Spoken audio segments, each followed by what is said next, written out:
الحمد لله البر الجواد الذي نعمه عن الأعصاء بالإعداد المن بلطفه الهادي إلى سبيل الرشاد الموفق للتفقه في الدين من إختاره من العباد. أشهد أن لا إله إلا الله وأشهد أن محمدا عبده ورسوله لا نبي بعده. اللهم صل على سيدنا محمد وعلى آل سيدنا Muhammad amma ba'd. Jamaah yang dirahmati Allah, ayah-ayah, ibu-ibu, adik-adik, abang-abang, pertama sekali dalam segala halnya, mari sama-sama kita panjatkan puji dan syukur kepada Allah Subhanahu wa Ta'ala dengan tahmid seikhlas mungkin di dalam hati kita bersama atas segala nikmat yang alhamdulillah malam ini Allah masih mengizinkan kita untuk mau bersama dalam majlis ilmu, untuk mau bersama kita berkumpul mengucapkan selawat kepada baginda Rasulullah SAW, untuk selalu bersama kita membuka majlis insyaallah sebagaimana sabda Nabi Muhammad, alaikum bil jamaah man syazza syazza finnar. Kata Nabi, kamu harus sama-sama, makan harus sama-sama, duduk ngaji sama-sama, kalaupun bisa ngopi juga sama-sama. Insyaallah kalau hari ini, malam ini kita mau duduk bersama-sama seperti ini, kita minta kepada Allah, ya Allah, andaikan ya Allah malam ini kami duduk sedemikian rupa ya Allah, mengingat kekasih-Mu ya Allah, kami buka majlis bersama-sama ya Allah, bersama-samakanlah lagi kami esok kelak di surga Jannatun Na'im bersama baginda Rasulullah sallallahu alaihi wasallam. Kemudian setelah itu tak lupa kita junjungkan kepada kekasih yang sudah cukup lama kita ingin bertemu, kepada seorang baginda yang sudah cukup lama kita rindukan, bahkan cinta kita sepenuhnya untuknya. Beliaulah sang kekasih Allah, beliaulah orang yang kelak akan menunggu kita di yaumul qiyamah dengan syafaatnya. Beliaulah manusia yang paling mulia di atas muka bumi ini, bahkan makhluk yang paling mulia di antara makhluk yang lain, tak lain tak bukan adalah baginda Nabi Muhammad sallallahu alaihi wasallam. Juga tak lupa kita junjungkan kepada seluruh para sahabat Nabi, keluarga Nabi yang dulu hidup berjuang dengan darahnya, yang dulu hidup berjuang dengan nyawanya, yang dulu hidup berjuang dengan seluruh harta dan kekuasaannya hanya khusus untuk baginda Rasulullah. Mereka berjuang tanpa lelah, mereka berjuang tak berfikir tentang panasnya hari, mereka berjuang tak pernah berfikir tentang dinginnya malam. Untuk Allah, untuk Rasulullah, untuk Islam, semua mereka mempertaruhkan segala halnya untuk Allah dan Rasulnya. Maka oleh karena itu perlulah juga kita bersama untuk ucapkan salawat dan salam kepada mereka-mereka itu. Kemudian tak lupa juga kepada seluruh para alim ulama yang juga ikut berjuang membela agama Rasulullah. Sepeninggal Nabi Muhammad tak ada, mereka-mereka lah yang berjuang membuka senjatanya, membuka pulpennya, membuka seluruh ilmunya, berjuang untuk membela agama Allah hanya semata untuk mencari ridha Allah Subhanahu wa Ta'ala. Siapa mereka? Merekalah yang selalu disebut oleh Nabi al-ulama warasatul anbiya. Faman akhadhaha faqad akhadha bihaddi wafir, kata Nabi. Barang siapa yang ingin mengambil ilmu dari ulama, sungguh orang itu akan selamat dunia dan akhirat. Siapa ulama-ulama itu? Merekalah pewaris dari Nabi Adam, pewaris dari Nabi Nuh, pewaris dari Nabi Idris, pewaris dari Nabi seluruh Nabi yang ada di bumi. Coba perhatikan baik-baik. Kalimat hadis Nabi jelas, al-ulama warasatul anbiya. Ulama adalah pewaris para nabi. Nabi tidak menyebut al-ulama warasati. Apa bedanya itu? Kalau Nabi menyebut al-ulama warathati, itu artinya ulama pewarisku. Tapi Nabi tidak menyebut demikian. Nabi menggunakan kalimat jamak. Nabi yang menjadi al-anbiya, ulama pewaris para nabi. Siapa nabi? Adam, Idris, Nuh, Saleh, Ibrahim, Lut, Ismail. Maka ulama-ulama hari ini semua adalah pewaris para nabi-nabi itu semua. Maka siapa yang menghina ulama, sungguh dia sudah menghina para nabi.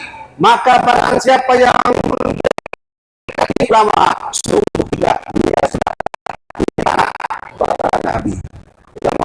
Ya Allah, pertama sekali salam saya sebesar-besarnya, sedalam-dalamnya kepada guru saya juga serta sahabat saya. Beliau adalah Habib Haikal. Kalau dah lihat beliau tuh semangat.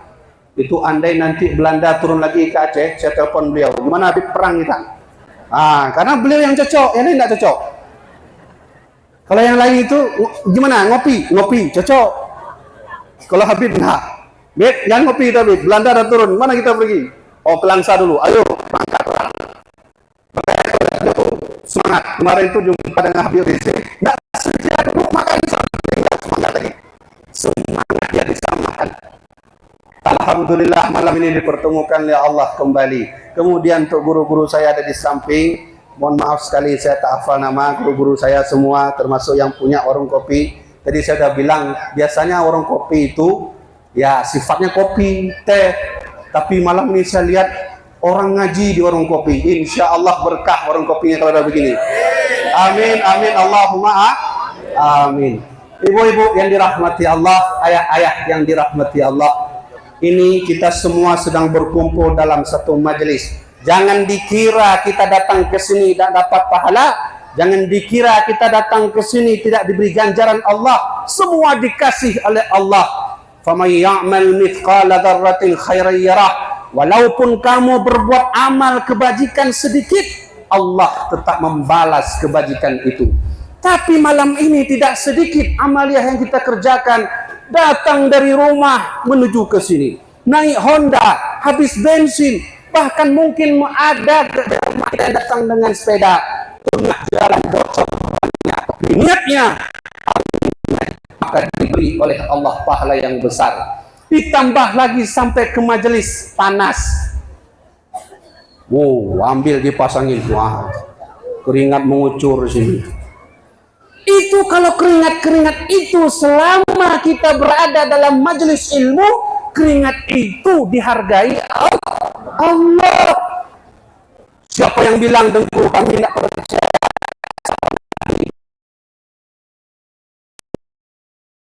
Aidatul Mu'minin, ikhtisar Ihya Ulumuddin. Di sana dijelaskan orang berangkat dari rumah ke sini dapat pahala. Duduk dalam majelis, dengarkan guru mengajar, dapat lagi pahala. Bertanya kepada guru-guru, tadi guru dah bilang begini, kami nak paham, pertanyaannya begini, dapat lagi pahala. Kemudian sudah kita duduk dengar guru ngaji, kemudian guru sudah menjelaskannya, selesai itu wallahu a'lam, salam sama guru, dapat pahala. Setelah itu tiba-tiba naik Honda, naik motor, tabrak kucing tak mati, kita yang mati.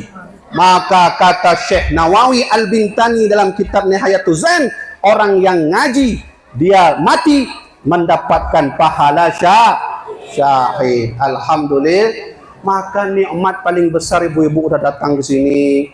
Tadi ada orang datang ke sini, misalnya dia mau datang di telepon sama temannya. Gimana bro? Ngopi? Oh enggak. Saya mau ngaji.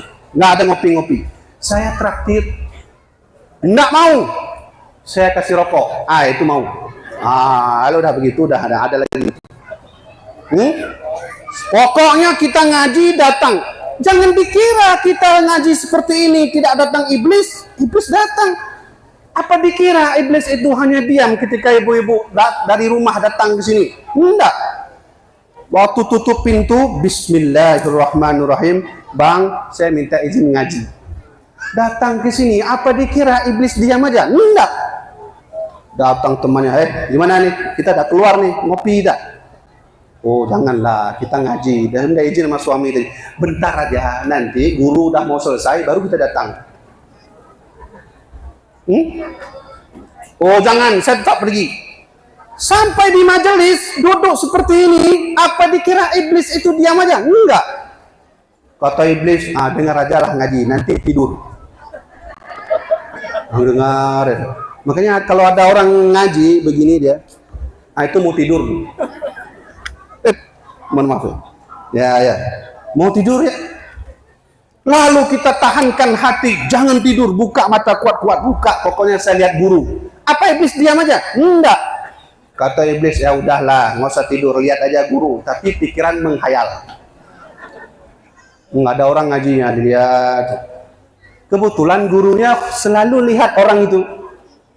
Tiba-tiba tanya, udah paham? Udah, padahal dari tadi dia bukan lihat guru tuh, pikirannya kapan bayar PLN, mobil belum bayar lagi, kredit masih, anak minta uang jajan, kan gitu. Kita berniat, nggak mau saya begitu, harus saya buka mata, harus fokus. Apa iblis kira-kira diam juga? Enggak. Iblis akan terus menggoda kita sampai kapanpun, bahkan dia akan datang kembali dengan keseriusannya ketika kita dalam keadaan sakratul maut. Maka hati-hatilah ibu sekalian, ayah-ayah sekalian, kalaulah diri kita ini semuanya nak pernah nuntut ilmu, sakratul maut terjadi, jangan salahkan Allah, jangan salahkan Rasul, jangan salahkan guru, jangan salahkan Habib Haikal, karena kami selalu mengajak ngaji. Kenapa ndak mau ngaji? Datang malaikat maut, ndak ada bilang assalamualaikum, masuk ke kamar, dilihat catatan malaikat maut. Oh, ini sholat ndak pernah, ngaji nada. Suruh ngaji malah bantah lagi. Suruh ngaji yuk. Enggak, kenapa enggak? Apa urusan kamu katanya? Terserah saya dong. Saya nggak mau ngaji, mau main judi, mau ngomongin orang. Ini rumah saya, tanah saya, mulut saya. Apa urusan kamu? Gimana jawabnya itu? Kalau saya jawab, wah, kita tampar sekali.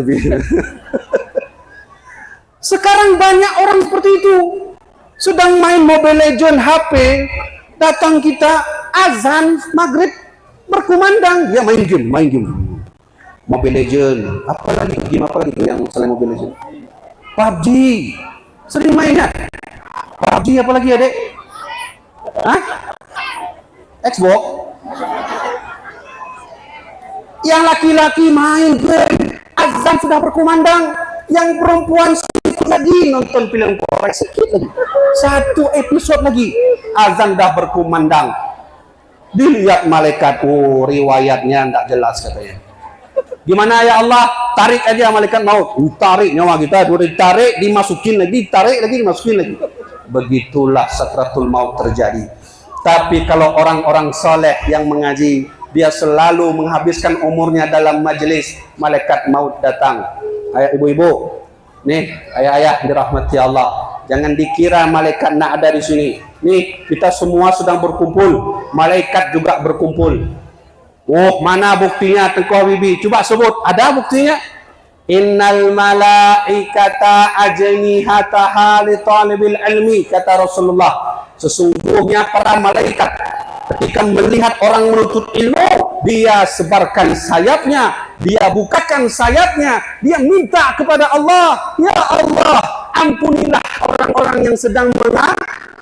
Kalau malaikat yang minta, insya Allah dikabulkan. Yang minta, satu permintaan kita minta 10 kali kepada Allah. Pentingnya mengaji. Alhamdulillah. Tadi kita dah lihat abang-abang saya main hadrah. Dulu saya teringat kali main hadrah. Dulu saya itu ngaji di Jawa.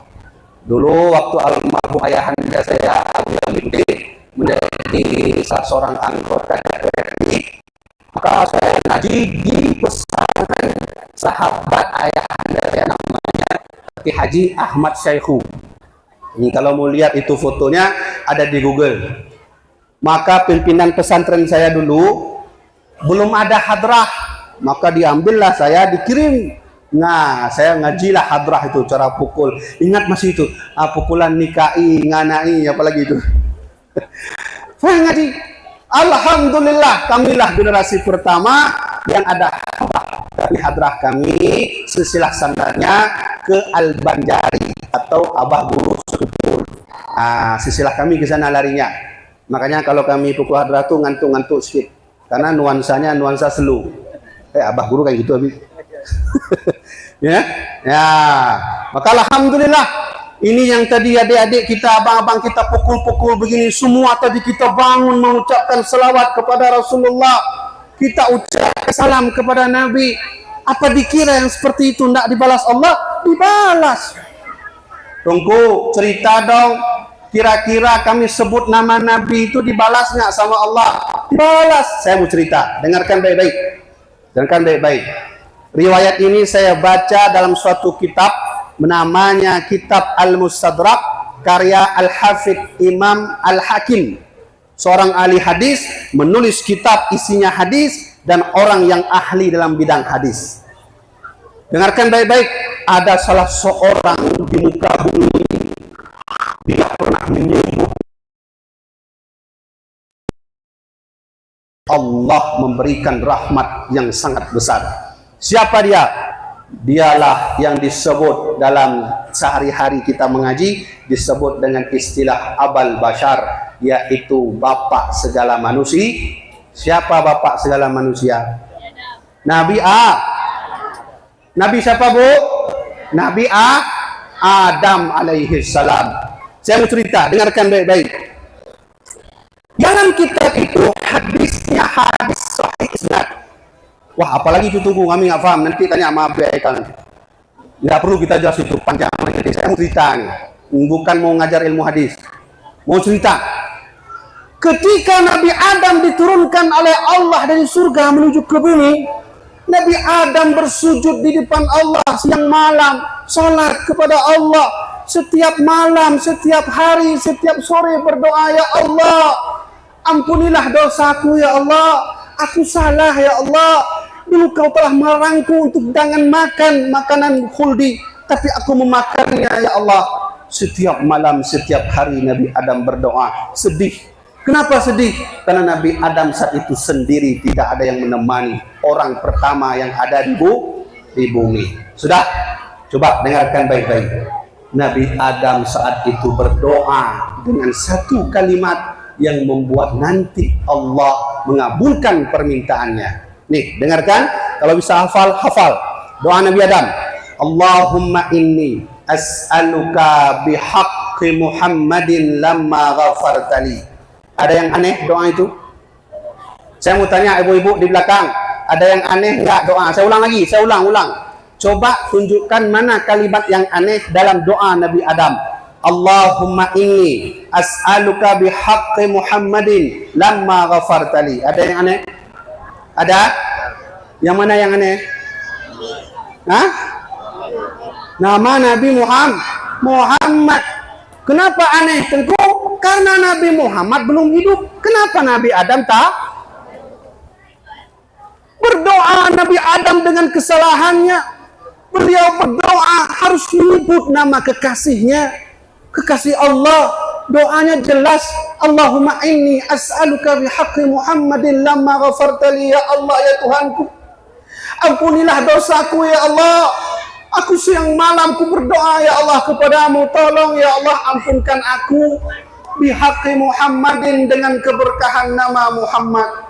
Saat doa itu terlantunkan di lisan Nabi Adam, Allah berkalam dengan Nabi Adam. Apa kata Allah? Ya Adam, kaifa arafta walam akhluqhu?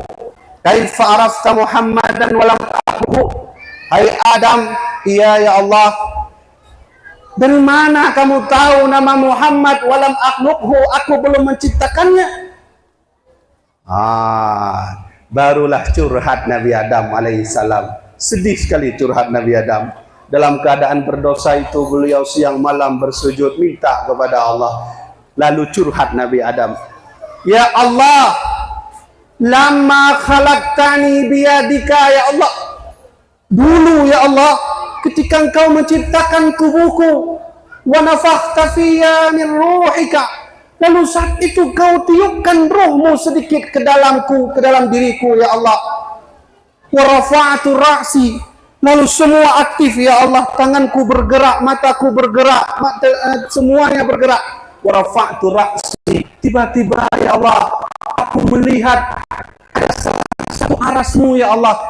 Wa rafa'tu ra'si, aku bangunkan kepalaku. Wa ra'aitu aras. Aku melihat salah satu tiang aras, maktuban, tertulis La ilaha illallah Muhammadar Rasulullah. Coba bayangkan, di tiang aras tertulis nama La ilaha illallah Muhammadar Rasulullah. Nabi Adam saat itu beliau curhat, ya Allah, aku tahu bahwa namamu yang paling bagus, aku tahu bahwa namamu yang paling agung, aku tahu bahwa namamu yang paling mulia, tapi saat itu aku tahu ternyata ada kekasihmu, ya Allah. Kau sandingkan nama itu di samping namamu. Di sanalah saat itu, ya Allah, kutanamkan sedalam mungkin nama itu. Suatu saat jika aku nanti berdoa, mungkin dengan nama itu kau kabulkan doaku. Ternyata minta Nabi Adam kepada Allah. Allah mengabulkan doa Nabi Adam. Apa kata Allah? Sadaqta ya Adam. Kau benar Adam. Ud'uni bihaqqihi. Berdoalah kepadaku dengan nama, bawa nama Nabi Muhammad. Laula Muhammadun lamma khalaqtuka. Kalau bukan karena Nabi Muhammad, aku tak mau menciptakanmu, wahai Alhamdulillah. Ibu, ayah, yang berdoa tadi siapa? Nabi ulang lagi ya. Itu yang berdoa tadi siapa?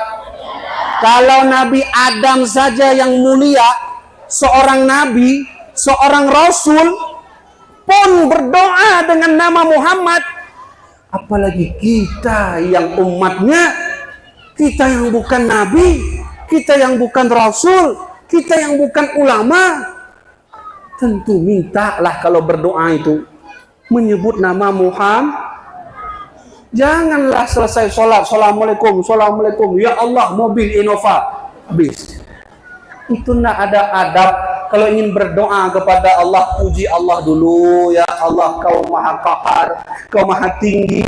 Kemana lagi ya Allah kami pergi? Kalau tidak kepadamu, kemana lagi ya Allah kami minta? Bukan karenamu. Ya Allah, ampunkanlah dosaku. Begitu cara doanya. Setelah itu sebut sikit nama Nabi Muhammad. Oh, hebat Nabi Muhammad itu. Nabi kita itu hebat. Kenapa saya bilang hebat? Jangankan orang yang hebat, namanya saja tanpa orangnya hebat. Buktinya sudah dilakukan oleh Nabi Adam. Coba, hebat Nabi kita. Bentar loh, saya mau tanya, di sini ada umat Nabi lain, misalnya Nabi Lut. Ada umat Nabi Lut sini? Yang mana orangnya? Coba tunjuk. Nah, ada kan? Ada umat Nabi Ibrahim? Nah, ada. Ibu-ibu, ayah-ayah, dulu waktu kita dalam perut ibu, pernah nggak kita minta, ya Allah jadikan saya umat Nabi Muhammad? Pernah? Enggak. Tapi Allah pilih kita jadi umat Nabi Muhammad. Kita yang kata Nabi, ini khairul umam, kata Rasulullah. Coba saya sebutkan hadis. Atitu khamsan lam yu'tahunna ahadun minal anbiya'i qabli. Aku diberi oleh Allah 5 kelebihan yang tidak diberikan kepada nabi lain. Salah satunya ju'iltu khairal umam. Aku diberikan oleh Allah umat yang paling terbaik. Berarti kita semua ini umat terbaik. Mana buktinya lagi? Tentu kami umat terbaik. Kata Nabi Muhammad dalam sebuah hadis yang diriwayatkan oleh Said Al-Hashimi dalam kitab Al-Mukhtasar. Dari kitab Mukhtasar Al-Muhammadiyah, di sana disebut kata Rasulullah, "Nahnul akhirunal awwaluna yaumal qiyamah." Kata Nabi, kami,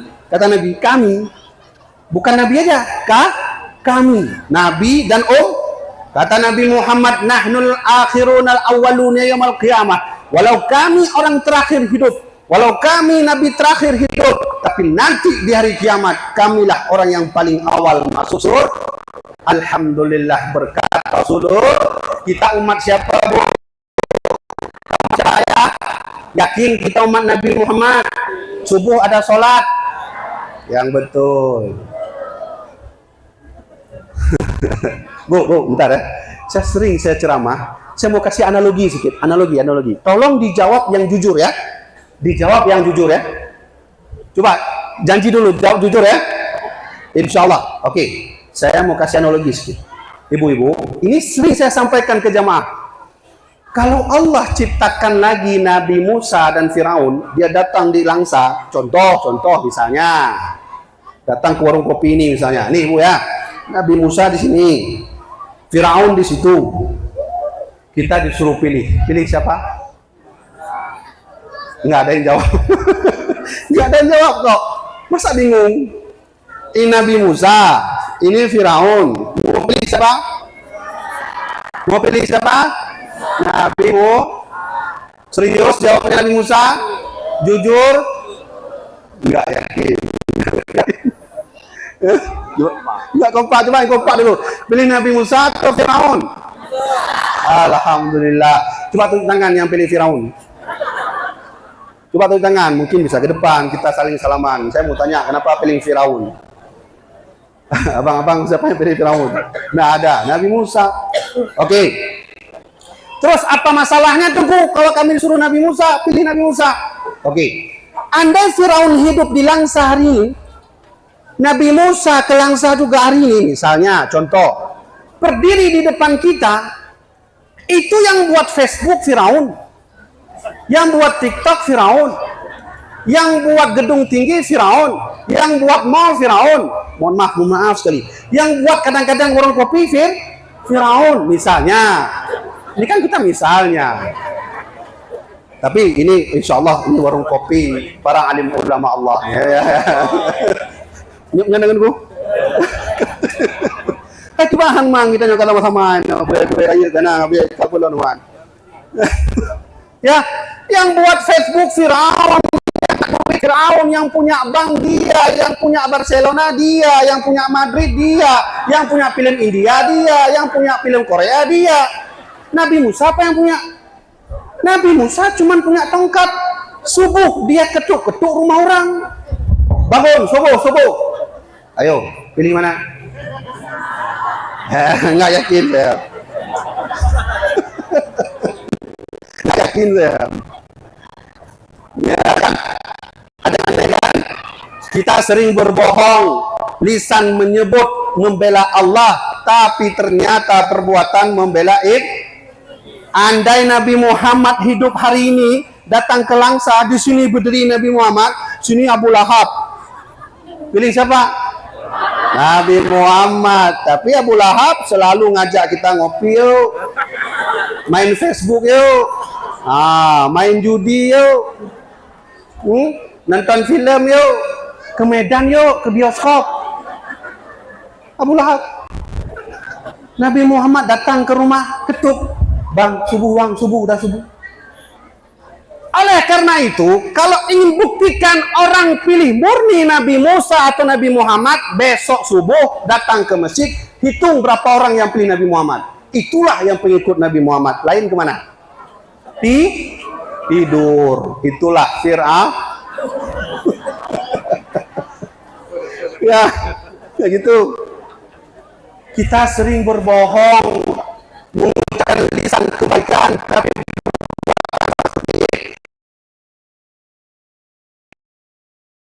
pada Allah, ya Allah, tolong saya, ya Allah, saya mau sholat subuh lagi. Ya gitu ya. Allah itu maha baik, hebat. Nabi Muhammad hebat, namanya hebat, akhlaknya hebat, tingkah lakunya hebat, kepribadiannya hebat, bahkan lisannya hebat, tubuhnya, kulitnya pun hebat. Kok bisa hebat tuh? Saya mau cerita. Ada satu kitab yang ditulis oleh Syekh Ibnu Hajar Al-Haytami. Nama kitab itu An-Ni'matul Kubra ala Sayyidi Waladi Adam. Pada halaman 8. Dulu suatu malam Aisyah itu siapa Nabi, Bu? Istri Nabi. Nomor berapa itu? Waduh, nggak tahu dulu. Pokoknya istri Nabi. Saya yakin ke yang pertama pasti ingat. Siapa istri Nabi pertama? Alhamdulillah. Bapak-bapak, siapa nama istri pertama?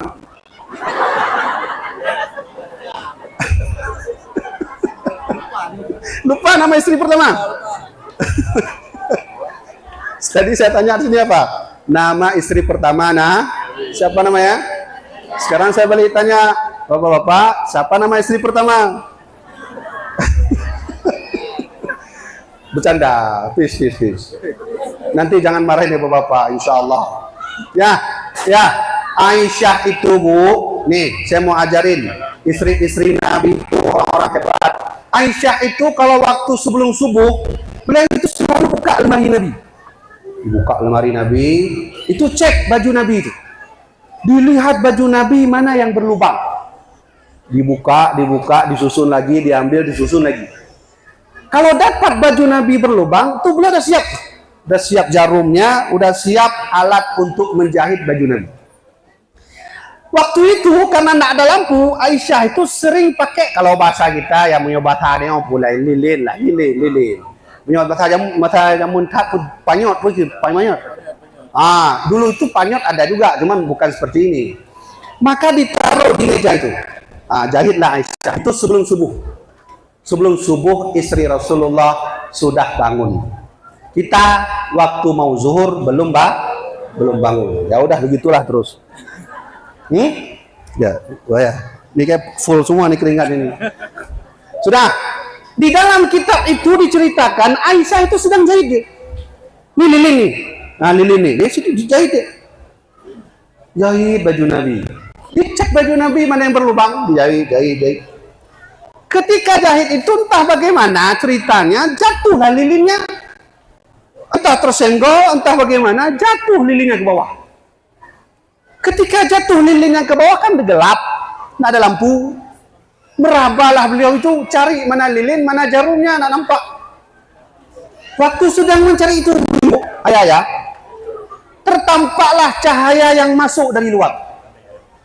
Ada cahaya masuk dari luar kamar Nabi ke dalam. Aisyah belum sadar, beliau menganggap itu adalah cahaya bulan. Oh, pas kali ini masuk cahaya bulan. Dia cari. Tapi beliau terkejut ibu-ibu. Ketika cahaya itu bergeser dengan cepat, jalan dia. Biasanya kan cahaya bulan nggak gitu, Bu ya. Kalau udah di atas ya udah di situ aja kan. Ini enggak bergeser.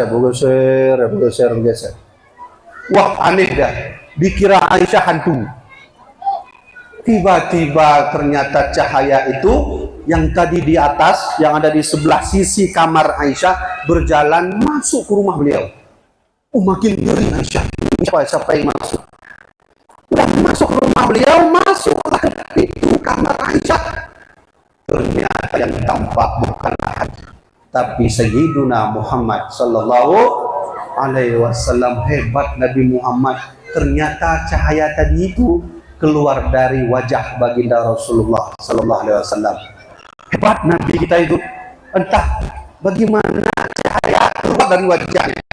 Udah pakai bedak tebal 2 cm, enggak keluar cahaya.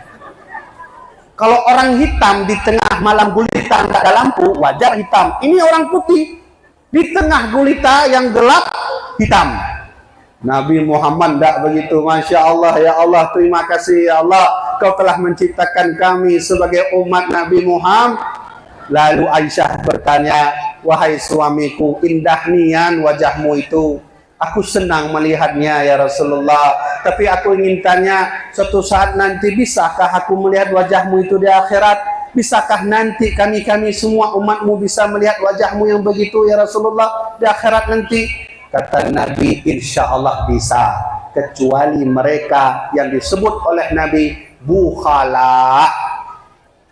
Bukhala itu apa Nabi? Kata Aisyah, bukhala itu mereka yang kalau sebut namaku mereka tak mau menjawabnya. Ya, kalau disebut dengan Allahumma shalli ala Muhammad atau saya sebut Nabi Muhammad sallallahu alaihi wasallam, jawabnya apa? Itu maksudnya. Besok di mana-mana saja kalau sudah dengar nama Nabi Muhammad, jawab sallallahu alaihi wasallam. Hebat Nabi kita. Allahumma salli wa sallim wa barik alaihi. Kurang keras sungguh. Ulang lagi. Siapa tadi bilang? Hebat Nabi kita. Beliau sangat sayang kepada kita.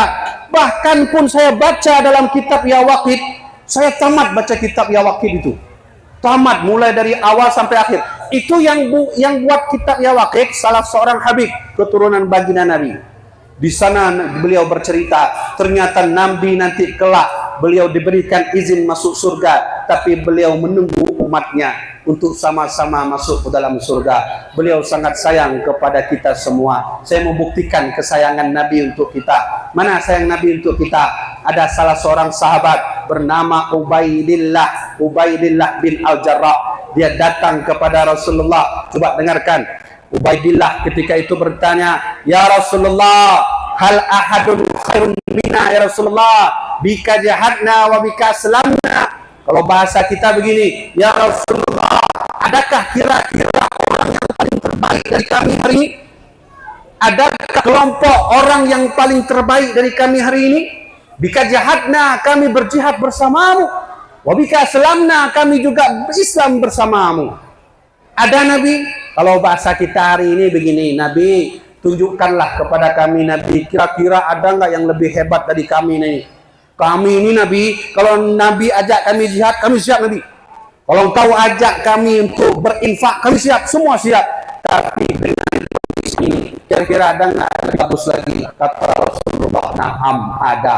Terkejutlah Ubaidah bin Al-Jarrah. "Kok ada? Siapa mereka? Alangkah enaknya hidup seperti mereka," kata Ubaidah Al-Jarrah. Kata Nabi, dengarkan bahasa Nabi, "Kalian akan nampak nanti umatku yang terbaik, qaumun min ba'dikum, kaum yang akan muncul setelah kita tak ada, setelah kalian tak ada, setelah saya tak ada, akan muncul kaumku di akhir zaman.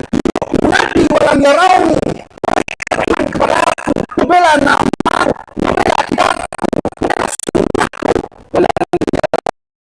belum pernah melihat siapa yang masuk kali Nabi? Kita yang mau rela, kita mau membuang waktu, menaruhkan waktu datang ke sini, sama-sama baca hadrah, sama-sama kita dengar salawat, sama-sama kita ingin mengingat sejarah. Inilah kita, kata Rasulullah tadi, "Qaumum min ba'dikum", akan muncul kaum nanti setelah kalian, mereka hidup di akhir zaman, yu'minu nabi walam yarawni, mereka beriman kepada aku tapi belum pernah melihat aku. Ingin melihat Nabi? Ingin? Saya aja belum pernah, gimana cara saya tawarin? Ini sama, ini ada cucunya nanti minta doa sama Habib. Ya, hebat baginda Rasulullah, sayang Nabi kita. Tunggu, saya berapa menit bicara? 20 menit? Oke, kita sepakat. Mungkin ada tanya jawab Habib kan? Apalagi kan ini ada biasa. Ditambah lagi, udah doa belum? Doa lagi. Makanya jangan lama-lama. Tengku kurang puas, tengku. Nanti undang saya lagi. Ya. Terakhir saya ingin sampaikan kepada ibu-ibu semua, kepada ayah-ayah, ini pesan Nabi, tolong menjaga. Kalau ingin bertemu dengan Nabi, kalau kalian ingin mendapat manfaat dari Nabi, ingin diakui oleh Rasulullah sebagai umat Nabi, tolong jaga warisan Nabi. Jangan dirusak. Kalau ini dirusak warisan Nabi, jangan pernah besok bangun dari kubur, Nabi lewat, kita panggil, "Ya Rasulullah, saya umatmu." Nabi bilang, "Anta laisa min ummati", kamu bukan umatku. Hadis sahih itu. Saya baca ini, saya kalau dakwah nggak pernah saya sampaikan hadis palsu. Semua hadis sahih, punya referensi, punya kitab. Saya ambil kitab-kitab dari ulama-ulama besar. Nggak percaya nanti habis ceramah datang saya tunjukin semua. Tinggal baca kitabnya, nggak baca kitab, translate, nggak ada pakai. Udah mati dah. Nah, sudah. Yang pertama, jaga warisan Nabi. Jangan dirusak. Jangan dihina. Rasulullah menitipkan warisan pertama, "Taraktu fikum", aku tinggalkan kepadamu, salah satunya adalah kitabullah, Al-Qur'an. Jaga Al-Quran baik-baik. Baiklah kita menjaganya dengan membacanya atau menjaganya dengan menghormatinya. Jangan baca Quran itu, mohon maaf sekali, kadang-kadang ini meja, ini kaki sama Quran, itu tidak ada adab. Ada orang model baca Quran, begini dia baca nih, kayak orang mau, mohon maaf ya, di dalam sana lah, begini dia baca BAB. Ada yang model kayak baca Quran, mohon maaf saya kayak apa? Gini dia baca. Itu orang seperti itu tidak berjaga warisan Nabi. Maka jaga warisan Nabi yang pertama, yaitu Rasulullah meninggalkan Al-Qur'an.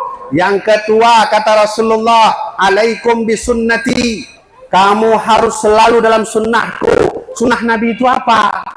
Sunnah Nabi itu disepakati oleh para alim ulama. Salah satunya yang disebut oleh Dr. Mahmud Tohan, yang nama kitabnya adalah Mustalah Al-Hadis, yang juga disebut nanti oleh ahli-ahli hadis bahwa yang dimaksud dengan sunnah Nabi itu adalah ma'udhifa ilan Nabi sallallahu alaihi wasallam min qaulin au fi'lin au taqririn au sifatin. Segala sesuatu yang muncul dari lisan Nabi itu sunnah. Segala sesuatu yang muncul di tingkah Nabi itu sunnah. Segala sesuatu yang Nabi diam saja itu juga sunnah. Segala sesuatu yang muncul di sifat Nabi itu juga sunnah. Jaga baik-baik. Yang ketiga, al-ulama warathatul anbiya. Allah, Rasulullah meninggalkan untuk kita warisan, yaitu para alim ulama. Jaga ulama. Kenapa harus jaga, Tengku? Dia kan manusia biasa. Harus dijaga. Itu pewaris para nabi. Bagaimana cara menjaga ulama? Ngaji. Jangan jaga. Tunggu Habibie bilang suruh jaga. Di mana jaga? Depan pintu dia. Jaga situ. Mau kemana, Abu? Mau beli sanger. Biar saya beli, Abu. Bukan gitu. Jaga ulama itu ngaji ilmu kepada mereka. Itu jaga ulama. Kalau ada orang yang menghina ulama hari ini, siapapun dia, saya baca hadis sahih. Kata Rasulullah, dengarkan kalimat Nabi ini. Laisa min ummati, itu jelas bahasa Nabi itu. Hadis sahih. Tidak aku akui umat man lam ya'rif li alimina haqqahu, barang siapa yang tidak peka terhadap ulamaku. Jadi ulama ngaji itu nak pernah minta duit, nak pernah minta beras, nak pernah minta sangger. Kita yang harus peka. Tanya Abu ada lapar, ada apa makan Abu setelah ngaji majlis? Ya kalau ada sate matang boleh. Nyunan nunggu. Tangan itu. Kan begitu kan? Ya, begitu caranya. Ya, jaga baik-baik ulama. Yang keempat, kata Nabi Muhammad, taraktu fikum, aku tinggalkan kepadamu salah satunya aitrati, keturunan. Apa? Aitrati, keturunanku, para habaib, para sayyid, para syarif, itu keturunan baginda Rasulullah. Oh, ada orang bilang begini, Tengku, saya pernah baca kitab, katanya keturunan Nabi itu hanya sampai kepada Hasan Husain, di bawahnya lagi tidak ada. Oh, dia salah baca kitab. Mungkin kita yang benar, pikirannya yang tidak benar. Buka dong kitab Al-Hawi fil Hadis itu. Kata Syekh ahli hadis, Syekh Ibnu Hajar Al-Haytami, dia pernah bilang keturunan Nabi itu, kata Syekh Ibnu Hajar, itu ila yaumil qiyamah, sampai kiamat. Nggak ada terputus. Ditulis lagi dalam kitab beliau, ijma'an itu tahu. Semua ulama sepakat. Maka alhamdulillah di majelis kita ini ada keturunan baginda Rasulullah. Jaga baik-baik. Ingat, jangan jaga macam tadi itu, jaga rumahnya. Gimana Habib beli sanger? Bukan gitu. Ikut paham kan? Jangan pernah menghina dua pondasi paling terbesar negara, ulama dan para habaib. Kalaulah tak ada Sayyid Abdul Aziz Shah yang ada di Perlak, sungguh Aceh sampai kapanpun tidak akan ada. Siapa yang mendirikan Aceh pertama kali Islam? Seorang keturunan Quraisy. Ayahnya bernama Sayyid Ali Al-Mukhtabar. Dia datang dari Mekah sampai ke tanah ini. Dia menikah dengan seorang perempuan Perlak. Saat itulah lahir Sultan Sayyid Abdul Aziz Shah, keturunan Nabi bersuku Quraisy dari Mekah. Jadi Sultan Aceh pertama pada tahun 840. Itulah kerajaan Perlak. Allahumma shalli ala sayyidina. Jangan pernah menghina para habaib. Andai tidak ada habaib, tentu tak ada Aceh ini. Setelah Sultan Sayyid Ali tidak ada lagi, muncul seorang anak muda yang perkasa. Dialah yang nanti kelak Islam berkembang ke seluruh Asia Tenggara, bernama Merah Silu atau bernama Sultan Malikus Saleh. Pada masa beliaulah, ketahuilah, pada masa beliau itulah penyebaran Islam menyebar sampai ke Malaka. Islam sampai ke tanah Jakarta.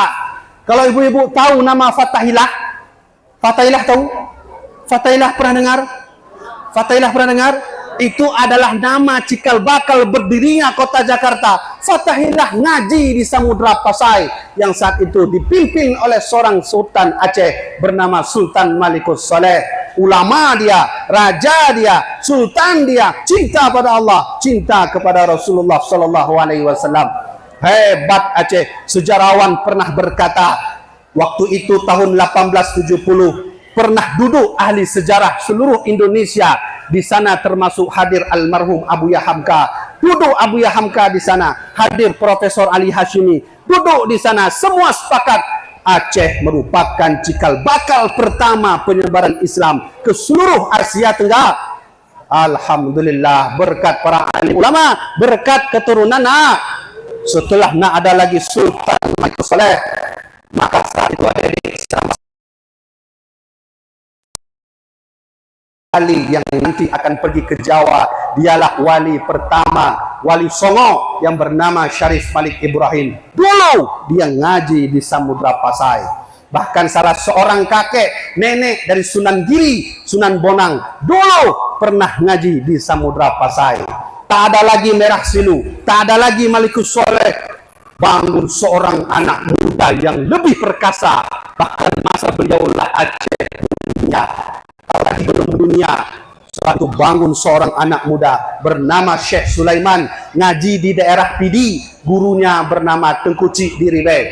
Umur 14 tahun menjadi sultan, dia berdiri, dia membawa Aceh ini menjadi dunia, semendunia. Ada salah seorang laksamana Portugis namanya Agustin de Belliu, dia pernah melihat sultan itu yang berjasa, yang hebat. Sultan itu bernama Syekh Sulaiman, alim Quran, alim hadis, pandai berbahasa, pandai beliau bersiasah. Beliau cinta kepada Allah, cinta kepada Rasulullah. Siapa nama beliau? Syekh Sulaiman, yang kelak nanti beliau merubah namanya Sultan Al-Imam Al-Adil Iskandar Muda Mukuta Alam. Barulah tahu nama Iskandar Muda. Selama ini kalau kita dengar Iskandar Muda, apa Iskandar Muda? Bandara, tempat terbang pesawat. Itulah dia itu. Sultan Iskandar Muda membuat kebijakan. Ada satu kebijakan yang paling hebat, namanya mat megang. Ya, orang Aceh. Ini orang Aceh menunggu. Oh, alhamdulillah. Tahu kan mat megang? Tahu. Itu siapa yang buat itu? Iskandar Muda. Saya baca kitabnya langsung. Saya baca kitab Iskandar Muda, namanya Qaunun Mukuta Alam. Mat megang itu adalah budaya Aceh saat itu. Iskandar Muda kalau dah masuk bulan puasa, dia panggil Pak Geci. Mana Pak Geci? Sini. Gimana Raja? Gimana Sultan? Aku berikan kepadamu perintah, kumpulkan kampungmu berapa miskin, berapa janda tua, berapa orang, kemudian siapa yang cacat, dan kumpulkan tungku imum yang enggak berkemampuan. Tulis. Maka satu orang miskin diberi hadiah oleh Sultan Iskandar Muda menjelang puasa, yang dihitung hari ini rupiah 260 juta. Satu orang di Aceh. Maka waktu itu ibu-ibu, kalau orang Aceh lihat emas 2 mayam di jalan, nak ambil dia. Itu ada orang teman dia, emas jatuh. Alhamdulillah jalan, saya banyak rumah. Orang dulu emas 2 mayam di jalan, itu saling tolak menolak, ambil aja lah, saya banyak di rumah. Punya siapa? Iskandar Muda, banyak itu. Kalau kamu mau ambillah gratis. Berapa mayam? 4 mayam boleh ambil aja. Semua boleh. Nanti saya tahun depan dapat lagi. Masa Iskandar Muda hari ini 20.000? Nah udah 20.000 itu. Nah itu pura-pura jalan sedikit. Waktu kita mampir dari sana lari 20.000. Ada orang kasus di Indonesia gara-gara utang 20.000 nyawa melayang. Nauzubillah min zalik. Itulah Sultan Iskandar Muda. Saya nggak jelaskan sejarah Aceh, karena nanti kita akan habis waktu di sini. Insyaallah di lain waktu kita akan bercerita tentang sejarah Islam yang berkembang mulai dari Aceh. Oh, enggak begitu. Mulai dari Nabi Muhammad, nanti masuk ke Persia, masuk ke Yaman, masuk ke Syam, masuk ke Eropa, baru ke Cina, baru ke Aceh. Nah, kita jelaskan nanti bagaimana perkembangan Islam masa itu. Jamaah dirahmatillah Allah, semakin lama saya bicara pun semakin banyak waktunya. Saya rasa mungkin sampai di sini Kang hana pertanyaan dan Abi. Ijazah. Gimana? Hana pertanyaan di. Hana putih ada buku dalam. Buku 3 Baik. Ini saya mau kasih ijazah dari almarhum Abuya Muhyiddin, ayahanda saya. Nama saya Ibu Tengku Habibi. Nanti kalau ke Banda lihat saya lagi naik Honda, ditegur, Tengku gimana? Kita di Langsa ngopi yuk. Gitu ya. Jangan lihat aja, nggak berani itu. Nggak apa-apa, kalau saya masih muda, enjoy orangnya. Boleh gitu ya. Cuman nanti jangan saya yang bayar ya, Bu. Bapak yang bayar lah. Masa saya bayar? Canda Ibu. Nah, nama saya Tengku Habibi bin Muhibbuddin Wali bin Syekh Muhammad Wali Al-Khalidi bin Syekh Muhammad Salim bin Syekh Malim Palito. Kami dari Minang, tapi lahir di sini. Tapi kami dari sana membela Aceh. Kami cinta pada Aceh. Minta pada Allah, ya Allah, kalaulah saya lahir di Aceh, wafatkanlah juga saya di tanah para wali Allah ini. Yaitu amin. Baik ya. Sekarang saya mau kasih ijazah yang dulu almarhum ayahanda saya sering baca setelah sholat subuh. Saya teringat itu. Saya cerita sedikit amalannya ini. Dulu itu abuya saya itu kalau udah subuh itu berdiri, maksudnya udah selesai salam, udah zikir, beliau berdiri itu. Ada mihrab di rumah kami itu, ada musola, ada mihrab. Berdiri beliau lama sekali berdiri. Padahal anak bisa berdiri sebab rematik, gula darah. Tapi beliau berdiri. Ayo Habibi bangun saya di belakang. Mana yang lain? Ayo bangun semua. Beliau bilang begini, sekarang sebelum kita baca selawat, tutup mata, kata Uya, tutup mata, hadapkan mihrab, bayangkan bahwa kita sekarang sudah berada di makam Rasulullah, lalu niatkan, ya Allah, tak ada tempat lain, ya Allah, demi ayahku, kata Uya, demi ayahku, ya Allah, demi ibuku, ya Allah, demi anakku, ya Allah, semua ya Allah, hanya kepada Engkau dan hanya kepada sudah siap semua Habibi, kata Hawiya. Sudah Hawiya, baru mulai. Nah ini saya mau kasih ya, boleh direkam ya, kita baca sama-sama ya. Ya Rabbi bil wasafa wal ni'ma qasidana wa fil lana ya wasi'al karami, sampaikanlah niat kami dengan berkat Nabi pilihan, ampunkanlah dosa kami dengan rahmat-Mu wahai Tuhan ya Rabbi bil wasafa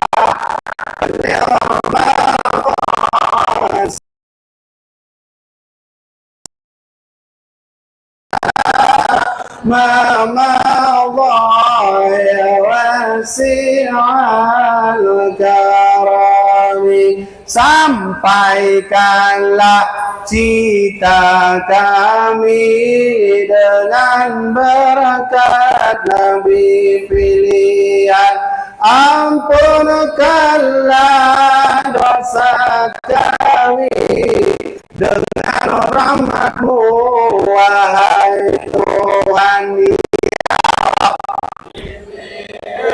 Mustafa baligh maqasidana wa fil lana ma madha ya wasi'al karami, sampaikanlah hajat kami dengan berkat Nabi pilihan. Ampunkanlah dosa kami dengan rahmat-Mu. Wahai Tuhan, walhamdulillahi rabbil alamin. Ya, Kak, berarti saya kasih ijazah. Itu ijazah ya Rabbi yang saya ambil dari almarhum Abu Yamuddin. Malam ini saya ijazahkan kepada antum-antum semua dengan ridha Allah dan Rasulullah SAW. Jawab. Alhamdulillah. Baik ya. Mohon maaf Habib, guru-guru, sampai sini saja. Mudah-mudahan kita bertemu lagi di lain waktu. Usikum binafsi bitaqwallah, wallahu alam bisawab. Nanti ada pesan saya sedikit. Ada buku wasiat Sultan sedikit. Kalau ingin beli, ingin baca-baca wasiat Sultan Aceh, ada wasiat Sultan Iskandar Muda. Nanti jumpa sama Tengku Utar. Nah, saya ada buat buku hasil kajian saya semua. Kajian manuskrip Aceh, ternyata saya menemukan 10 pesan Sultan Iskandar Muda untuk orang Aceh. Kalau mau baca nanti saya kasih ke nanti kita melihat. Baik, sampai sini saja. Wallahu a'lam bishawab. Assalamualaikum warahmatullahi wabarakatuh. Waalaikumsalam. Oh ya. Ya pulang. Bismillahirrahmanirrahim. Ya, ya. Bismillahirrahmanirrahim.